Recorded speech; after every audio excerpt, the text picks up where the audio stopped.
Bismillahirrahmanirrahim. Assalamualaikum warahmatullahi wabarakatuh. Kembali lagi di video pembelajaran kimia mudah. Insya Allah kalian pasti bisa. Baik, di video pembelajaran kali ini kita akan belajar tentang bagaimana sih cara menentukan kadar unsur dalam sebuah senyawa. Apa itu yang dinamakan dengan kadar unsur? Nanti Bapak akan memberikan penjelasannya. Namun sebelum kita memulai pembelajaran kita pada hari ini, marilah kita berdoa menurut agama atau kepercayaan kita masing-masing. Semoga kalian dapat memahami materi yang akan Bapak berikan. Berdoa dimulai.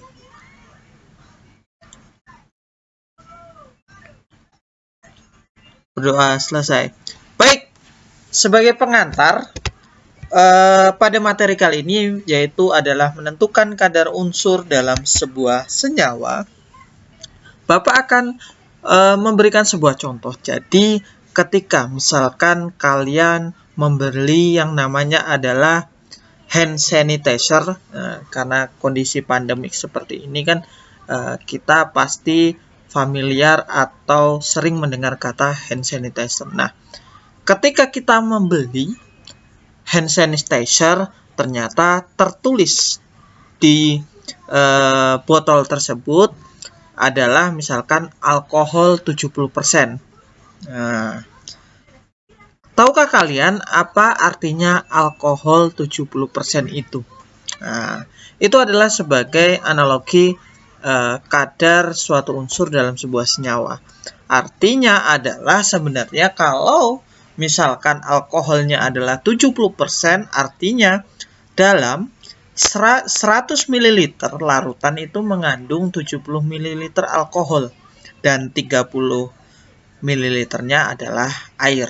Nah, begitu pula jika kita membeli suatu produk makanan atau suatu vitamin C, nah dia mengandung di situ adalah vitamin C-nya 1%. Artinya dalam 100 gram makanan tersebut mengandung 1 gram vitamin C. Nah, kira-kira seperti itu. Nah, rumus senyawa sendiri menyatakan jenis dan jumlah atom. Jadi rumus kimia itu adalah rumus kimia dalam suatu senyawa menyatakan jumlah dan jenis atom dalam senyawa, sehingga perbandingan massa dan kadarnya dalam suatu senyawa dapat ditentukan dengan sebuah rumus. Nah, dalam menentukan kadar unsur dalam suatu senyawa, senyawa kimia itu terbentuk dari unsur yang berbeda. Jika jenis dan masanya diketahui, keberadaan tiap unsur dapat ditentukan. Nah, adapun dua rumus dalam materi kadar unsur dalam senyawa. Yang pertama adalah biasanya di dalam soal ditanya adalah berat atau massa unsur dalam sebuah senyawa itu. Nah, jumlah unsurnya dikali dengan AR-nya. AR itu adalah massa atom relatif, dia biasanya berupa unsur. Kalau MR, massa molekul relatif, atau biasanya adalah dia dalam bentuk senyawa. Dia adalah penjumlahan dari AR-nya dikali dengan berat senyawa. Jika dia yang di situ ditanya adalah massa, biasanya diketahui juga massanya dari suatu senyawa itu. Nah, yang kedua adalah persentase unsur. Jadi sama jumlah unsur dikali AR-nya per massa molekul relatif sebuah senyawa. Kalau persentase dia dikali dengan 100%. Bapak beli contoh. Misalkan alkohol C2H5OH. Nah, berapa sih jumlah unsurnya? Jadi jumlah unsur C itu ada 2. Kalau C2 begini berarti jumlah unsur C-nya ada 2. Hanya ada berapa? Di sini ada 5. Oh, tambah 1. Berarti 5 tambah 1.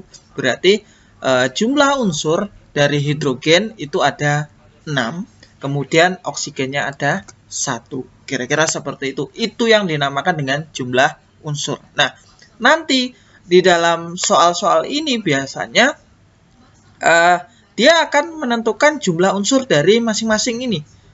Berapa massanya atau berapa persentasenya, karbon di dalam misalkan 100 ml. Nah, kira-kira seperti itu. Atau hidrogennya atau oksigennya.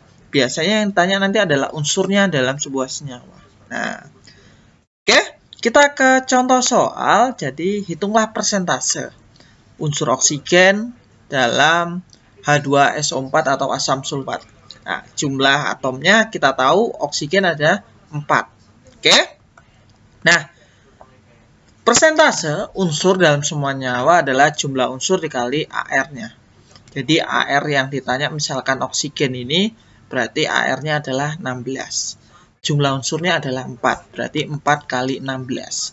Dibagi dengan MR senyawa. Apa itu MR senyawa? MR senyawa adalah jumlah dari air-airnya ini. Atau relatifnya. H2 berarti 2 kali 1. 2 kali AR-nya. 2 ditambah S itu adalah 1. Di sini kalau tidak ada angkanya berarti 1. 1 kali 32, 32. O-nya ada 4. 4 kali 16 adalah 64. Nah, 4 kali 16, 64.